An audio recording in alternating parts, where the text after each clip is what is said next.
Kathryn, yes. Well, I mean, one of the things that just keeps striking me over and over, but it could be just that I am my own echo chamber, is that subjective well-being, as we've talked about it, not in every discussion, of course, is about people's feelings about their situation. Yes. It's a psychologised version of well-being. So that's my observation, and I think there's a lot of problems with that in the therapeutic culture. I think that's really problematic because people's narratives about their well-being is so culturally sort of implicated and embedded. But my question about the purpose of all this, what is the purpose? Is it to try and get ever more authentic measures of this subjective well-being? And what is the point? Is it to just say, oh, well, France is better in this aspect than England and the Netherlands are out there, so let's forget the Netherlands? I'm sort of unclear about the point. And then is it so that then, going back to Michelle's point about meso level, or is it then about action at the meso level to what? Improve people's feelings about their well-being? I'm really unclear what the purpose is. That's my confusion now. Yes, Ellie. I was going to say something to CNAF, is that how you say it? CNAF? CNAF? Yes. She's gone. Yeah, CNAF is gone. No, CNAF is still here. I was wanted to tell you what not to do, which is what they've done in Scotland. If you know about this. Well, I think it does demonstrate a lot of the problems of when governments try and work with this and how badly wrong this can go. So the Scottish Government has introduced something called the Named Person Scheme, which is based on child well-being. Person scale. Pardon? Person. Named Person Scheme. Named person. Named person. Like nominated person. Named, N-A-M-E-D. Okay. The Named Person Scheme, which is a scheme introduced by merit of the Children and Young People Act in 2014.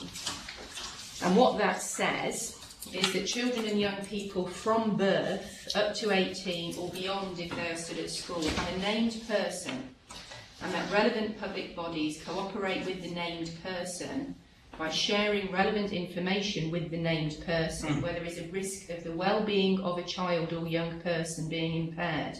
So basically what now happens in Scotland is that every child that's born is allocated basically a state guardian, which begins as their health visitor and probably turns into a teacher at school, who has the responsibility for taking care of the well-being of that child, and that all other professionals are obligated by mandatory reporting to report to the named person of things that they consider to be a risk to the well-being. Now, the reason why I say I would strongly advise any government against going down this route is that the response to it and the reaction against it has been massive in Scotland. It is a completely unpopular, unworkable and utterly objected to scheme.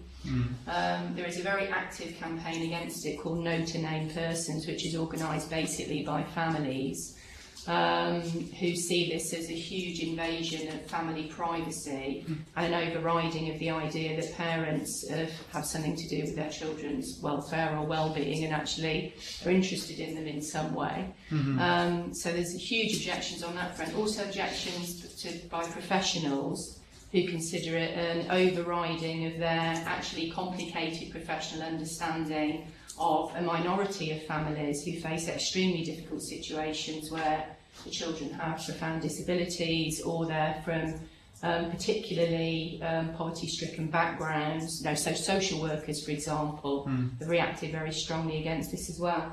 But I thought I'd tell you about their attempts, and the whole data sharing issue is massive. So mandatory reporting of anything which is considered to be a risk to the well-being of a child, which is a shift from the previous legal definition, which was of significant risk of harm. So there's a lowering of the bar through the concept of well-being of what's considered a risk to the child, about which professionals are then legally obligated to report child protection concerns. So essentially what it does is to create a whole different relationship, and one which many parents, I think, rightly consider threatening, between their child, the state and professional agencies. Anyway, the well-being measures are generated by something called, in the first place, Shanari, which little children in school are being taught songs about. Shanari stands for safe, healthy, achieving, nurtured, active, respected, responsible and included. So those are the well-being indicators, which each have their own sub-indicators, giving a total of 308 different well-being indicators, which professionals are now charged to operationalise, which are inevitably contradictory, completely subjectively interpreted, and have created all sorts of scenarios now in the reality of family life, which to me just indicates the absolute mess you can get into. Even if the Scottish Government has some kind of good intent behind this, if in some way it is trying to help children, I mean, I suppose you'd have to say probably they are. Yeah. This is an absolute nightmare.